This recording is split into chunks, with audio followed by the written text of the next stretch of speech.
ఒక వ్యక్తి పోయాడు. ఇలాగ చాలా మంది ఆ లిస్ట్ లో ఉన్నారు అన్నారు. దీని గురించి మీరు ఏం మాట్లాడతారు మేడం? ఏం చెప్తారు? ఆళ్ళ రామకృష్ణారెడ్డి బయటికి రావడం అనే కాన్సెప్ట్ వచ్చి అమరావతి ఉద్యమం ఊపందుకోవడం, ఆ వ్యతిరేకత వైఎస్ఆర్సీపీ పార్టీ మీద ఉండడం వల్ల ముందస్తుగా ఆళ్ళ రామకృష్ణారెడ్డి మేల్కొన్నాడండి. ఆయనకి టికెట్ అక్కడ ఉన్న వ్యతిరేకత అనేది జగన్మోహన్ రెడ్డి మీద ఉన్న వ్యతిరేకత ఆళ్ళ రామకృష్ణారెడ్డికి చుట్టుకుంది. ఎందుకంటే రాజధానిని కాదు అంది జగన్మోహన్ రెడ్డి. కానీ అక్కడ ఉన్న ఎమ్మెల్యేగా అతనికి ఆ సమస్య అతనికి చుట్టుకుంది కాబట్టి అతను తెలివిగా ఇప్పుడు రేపొద్దున గెలుస్తాదో లేదో తెలియని పార్టీలో ఉండడం ఎందుకులే బయటకు వెళ్ళిపోదాం అని చెప్పేసి తెలివిగా బయటకు వచ్చేసాడు. జగన్మోహన్ రెడ్డి అతన్ని మార్చడానికి కారణం ఏంటి అంటే అమరావతి ఉద్యమం వల్ల అతని మీద వ్యతిరేకత వచ్చింది కాబట్టి ఇంకో బీసీ సామాజిక వర్గానికి చెందిన ఇంకొక వ్యక్తిని డబ్బున్న వ్యక్తిని మళ్ళీ తీసుకొచ్చి అక్కడ పెడితే అమరావతి ఉద్యమాన్ని పక్కన పెట్టి కులం బేస్ మీద ఓట్లేస్తారన్న తెలివితేటలు ప్రదర్శించాడు. అది మొత్తానికి మోసం వచ్చింది క్లియర్ గా. మేడం చూసినట్లయితే ఒక సర్వే వచ్చింది. థ్యాంక్స్ టు ఓల్డ్ చేశారు. 24 నుంచి 25 మొత్తం ఎంపీ సీట్లు వైఎస్ఆర్సీపీ గెలవబోతుంది అంటున్నారు. ఏం చెప్తారు మేడం? నమ్ముతున్నారా ఈ సర్వేని మీరు? మీరు ఒక 100 కోట్లు ఇచ్చి చేయించుకోండి, తప్పే ఉంది దాంట్లో. మీ డబ్బులు కాదు జనం డబ్బులే అవుతాయిగా. అట్లాగే ఆ, జగన్మోహన్ రెడ్డి డబ్బు కలిపి జనం డబ్బు అది ఎవరికైనా ఎంత ఇస్తాడు, ఎన్ని సర్వేలను చేయించుకొని రాయించుకుంటాడు. ఇందాక మీకు అదే చెప్పింది నేను. ఆ టైమ్స్ నౌ లో ఉన్న వ్యక్తి ఎవరు, అతను ఉమ్, జగన్మోహన్ రెడ్డికి ఏమవుతాడు, ఆ వివరాలు మీరు ఒకసారి కనుక చూసినట్లయితే ఆ టైమ్స్ నౌ సర్వే ఏంటనేది మీకు అర్థమైపోతుంది. Okay madam. ఒకటి, ప్రభుత్వం చెప్తుంది మేము సంక్షేమం ఇచ్చాము, సంక్షేమం ఇచ్చాము. ఎప్పుడు చెప్పినా వాళ్ళు సంక్షేమం అని చెప్తారు. ఇప్పుడు కూడా మేము అంటే ఈ మధ్య మనం చూసినట్లే పునాది రాళ్ళు వేయటం, ఓపెనింగ్లు చేయటం, రిబ్బన్ కటింగ్లు ఎక్కువైపోయినాయి. అంటే ఇవన్నీ ఎలక్షన్స్ దృష్టిలో పెట్టుకునే గవర్నమెంట్ జనాల్లోకి సాఫ్ట్ కార్న్ తీసుకెళ్ళాలని చూస్తుందంటారా? గత ప్రభుత్వంలో ఆయనే చెప్పాడండి, జగన్మోహన్ రెడ్డి గారే చెప్పాడు. ఎలక్షన్ కి 6 నెలల ముందు చేసే ఏ ప్రక్రియ, ఏ ప్రోగ్రామ్ అయినా, ఏ ఓపెనింగ్ అయినా, చేసే ఏ రాయి అయినా సరే అది ఖచ్చితంగా ప్రజలను మోసగించేదే తప్ప పనులు చేసేది కాదు అని. ఇదే జగన్మోహన్ రెడ్డి నోటితో పలికిన చిలక పలుకులు మీకు నెట్ లో దొరికితే చూసుకోండి. ఇవాళ చేస్తున్నాడు కాబట్టి ఆయన కూడా ఇంకా 3 నెలలే ఉంది ఎలక్షన్ కాబట్టి, మరి ఇవన్నీ నిజంగా ప్రజల కోసం చేసావు, ఓట్ల కోసం చేసావు అనేది ప్రజలు ఆలోచించుకుంటారు. Okay madam. వైఎస్ఆర్సీపీలో ప్రకంపనలు చెలరేగుతున్నాయి. అంటే 50 మంది దాకా సిట్టింగ్లు మార్చేస్తారు గారు. ఎవరైతే గుడివాడ అమర్నాథ్ గారు ఉన్నారో ఆయన ఎంపీగా పోటీ చేస్తారు.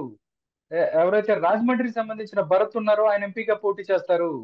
కొంతమంది ఎవరైతే ఫైర్ బ్రాండ్ అనుకుంటారో మీరు, మంత్రిగా పనిచేసిన ఒక మహిళా మంత్రి ఎవరైతే అసలు ఆమెకి టికెటే లేదు అంటే వైసీపీ పార్టీ సంచలనాలకి తెర తీయబోతుంది అంటారా? ఏం చెప్తారు మీరు? అది సంచలనం కాదండి. ఇప్పటి వరకు బాగా ఎవరైతే భూమాఫియా మీద, ఇసుక మాఫియా మీద, లిక్కర్ మాఫియా మీద, గంజాయి మాఫియా మీద విపరీతంగా సంపాదించుకుని డబ్బులు మూటలు కట్టుకుని ఉన్నారో వాళ్ళందరినీ ఇప్పుడు ఎంపీలుగా ఎందుకు పెడుతున్నాడంటే, కొత్త క్యాండిడేట్లను తీసుకొచ్చి ఎమ్మెల్యేలుగా పెట్టినా సరే ఆర్థికంగా నిధులు వీళ్ళు సర్దుకొని వాళ్ళకి ఆల్రెడీ వాళ్ళని గెలిపించాల్సిన బాధ్యత వీళ్ళ భుజాల మీద పెట్టి వీళ్ళని ఎంపీలుగా పెడుతున్నాడు. ఇంకో సమస్య ఏంటంటే స్థానికంగా ఇతని పరిపాలనలో ఏ పోర్ట్ఫోలియో తీసుకున్న వ్యక్తి అయినా సరే ఎవడు పని చేయక అందరూ నెగిటివిటీ మూట కట్టుకున్నారు కాబట్టి వీళ్ళని ఇంక అసెంబ్లీ స్థానాచలనం నుంచి ఎంపీ స్థానాచలనానికి పంపిస్తే తప్ప ఆ గెలుపు దరిదాపుల్లో కూడా వెళ్ళే ప్రసక్తి ఉండదని చెప్పేసి ఆయనకి పూర్తిగా కనువిప్పు కలిగింది. అందుకే ఈ స్థానచలనం. ఇంకొక విషయం ఏంటంటే ఇప్పుడు ఈయన మార్చాల్సిన అభ్యర్థులను కాదు, ఈయన మారాలి. ఆ విషయం తెలియట్లే పాపం ఈయనకి.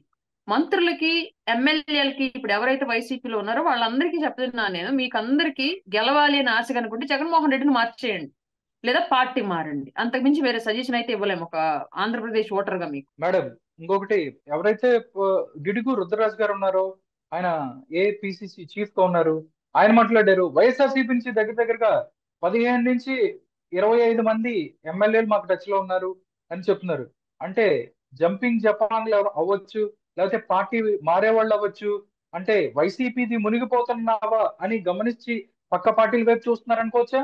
ఆయన తక్కువ నంబర్ చెప్పాడు సార్, అంతకు మించి ఎక్కువ టచ్ లో ఉన్నారు రెండు పార్టీలతోనూ, టీడీపీ అండ్ జనసేన తోటి. మోర్ ఓవర్ 50+ ప్రజెంట్ రూలింగ్ లో ఉన్న ఎమ్మెల్యేలు అండ్ ప్రజెంట్ పోర్ట్ఫోలియో నిర్వహిస్తున్న మంత్రులు కూడా టచ్ లో ఉన్నారు. వన్స్ ఎలక్షన్ కోడ్ రిలీజ్ అయిన మరుక్షణం ఎంత మంది దూకుతారో మీరు పక్క పార్టీల్లోకి చూడండి, గమనించండి కావాలంటే. అంటే కొన్ని నెంబర్లు ఏమైనా చెప్పొచ్చుగా? సుమారు అంటే 50 దాటిపోవచ్చు అంటారా? లేకపోతే కొన్ని పేర్లు ఏదైనా చెప్పే 50 ప్రయత్నం చేస్తారా?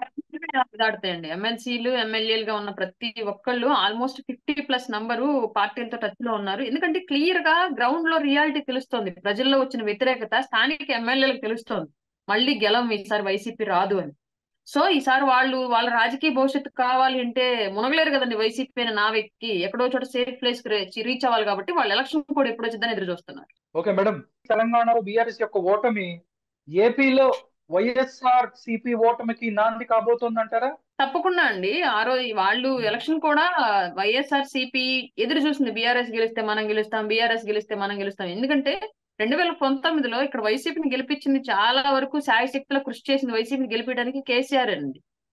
అక్కడ కేసీఆర్, ఇక్కడ జగన్మోహన్ రెడ్డిని తీసుకొచ్చి పెట్టి మా రాష్ట్రాన్ని ఒక వంకగా చూయించి, అదిగో వాళ్ళు అడుక్కు తింటున్నారు మనం బాగున్నాం అని చెప్పేసి చూయించుకోవడం నేర్చుకున్నాడు. అది తెలంగాణ ప్రజలు గమనించారు కాబట్టి గట్టి బుద్ధి బీఆర్ఎస్ చెప్పారు.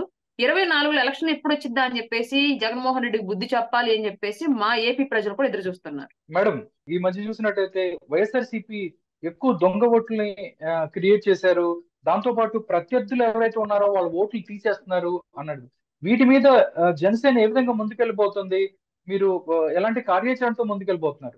ఆల్రెడీ ఇది కోర్టుల్లోనూ పైగా కేంద్రం దృష్టిలో కూడా ఇరు పార్టీల నుంచి అధినేతలు తీసుకెళ్లడం జరిగిందండి. గతంలో ఒకసారి సజ్జల రామకృష్ణారెడ్డి అన్నాడు ఎమ్మెల్సీ ఓట్లప్పుడు, మా ఓట్లు వీళ్ళు కాదు, మా ఓట్లు సపరేట్ గా ఉన్నారని చెప్పేసి.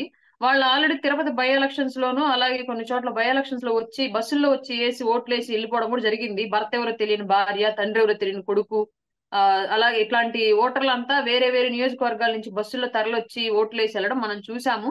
ఆ ఓటర్లే మళ్ళీ 24 ఎలక్షన్ కి వస్తారని చెప్పేసి సజ్జల రామకృష్ణారెడ్డి గారు, అలాగే జగన్ గారి వర్గం మొత్తం భావిస్తున్నట్లున్నారు. అవన్నీ ఐడెంటిఫై చేసి ప్రభుత్వం చేస్తున్న ఈ దాష్టికాలను కేంద్ర ప్రభుత్వం దృష్టికి, అలాగే ఎలక్షన్ కమిషన్ దృష్టికి తీసుకెళ్లడం జరిగింది. మరి చూడాలి వాళ్ళు ఏ విధంగా పాజిటివ్ గా ప్రజాస్వామ్యాన్ని బ్రతికించే విధంగా రెస్పాండ్ అవుతారు సకాలంలో. మేడం, వైసీపీ కూడా చెప్తుంది దగ్గరగా 4.5 లక్షల ఓటర్లు ఆంధ్రాలో ఎవరైతే ఓటున్నారో వాళ్ళు తెలంగాణలో ఓట్ చేశారు, ఇక్కడ కూడా ఓటేయడానికి వస్తున్నారు అని. అంటే వాళ్ళని చూసి 4.5 లక్షల ఈసీ కూడా ఫిర్యాదు చేసింది. అంటే వీళ్ళు చూసి భయపడుతుంది అంటారా వైసీపీ? భయపడ్డం అంటే ఇక్కడ విషయం ఏంటంటే అండి, 2019లో అదే జరిగింది. అక్కడి నుంచి కేటీఆర్ జనాలకు డబ్బులు ఇచ్చి మరి ఆంధ్రప్రదేశ్ వెళ్ళి వైసీపీ కోటేసి రండి అని చెప్పేసి పంపించారు కేసీఆర్, కేటీఆర్ గా. అట్లా వచ్చిన వాళ్ళు నా బంధువులు కూడా ఉన్నారు. నా బంధువులు కూడా అందరూ కన్స్ట్రక్షన్ లేబరే. మాకు అక్కడ మా మేస్త్రులు, మా కాంట్రాక్టర్లు ఇక్కడికి వచ్చి వైసీపీ కోటేయమన్నారు, మాకు అక్కడే పైసలు ఇచ్చారని చెప్పేసి అట్లా ఇట్లా చెప్పిన వాళ్ళు ఉన్నారు. నా బంధువుల్లో ఉన్నారు చాలా మంది. ఈసారి అక్కడ బీఆర్ఎస్ లేదు కాబట్టి, అక్కడ ఓటరు విసిగిపోయి ఉంటాడు కాబట్టి, ఇక్కడ ఈ ప్రభుత్వంతో వాళ్ళ బంధువులు చెప్పిన దాన్ని బట్టి ఇక్కడికి వచ్చి మళ్ళీ ఇక్కడ యాంటీ వైసీపీ ఓటేసి వెళ్తారేమో, అందువల్ల అక్కడ కట్ చేయిస్తే ఆ ఫ్లోటింగ్ నన్న మనం కొంతవరకు ఆపిన వాళ్ళం అవుతామని చెప్పేసి ఫీలింగ్ లో ఇవాళ జగన్మోహన్ రెడ్డి ఉన్నాడండి. నీవు నేర్పిన విద్య అంటారు కదండి, అట్లాగా ఆయన ఆల్రెడీ 2019లో ఆ ఓటర్ ని ఆయన గ్రాబ్ చేసుకొని ఫలితం పొందున్నాడు కాబట్టి ఆ ఫలితం పక్క పార్టీకి దక్కిద్దేమో భయంలో ఉన్నాడు. ఓకే మేడం, నాతో కూడా చాలా మంది ఇంటరాక్ట్ అయ్యారు. ఎవరైతే ఏపీలో ఓట్ చేయాలనుకుంటున్నారో ఇక్కడ ఓట్ వేయకుండా ఉన్న వాళ్ళు చాలా మంది నాకు తెలుసు మేడం. ఏపీలో ఓట్ చేయడానికి ఇక్కడ ఓట్ చేయకుండా ఇలాంటి తిరకాసు ఏదో పెడతారని తెలిసే వాళ్ళు చాలా మంది ఇలా ఉన్నారు మేడం. మేడం, చివరిగా చెప్పండి, ఇది మొదటిగా కాదు. పవన్ కళ్యాణ్ చెప్పు చూపించి మాట్లాడినా గానీ మళ్ళీ ఆయన పెళ్లిళ్ళే తెర మీదకి వస్తాయి. ప్రతి దానికి చిన్న చూపు చూడటం.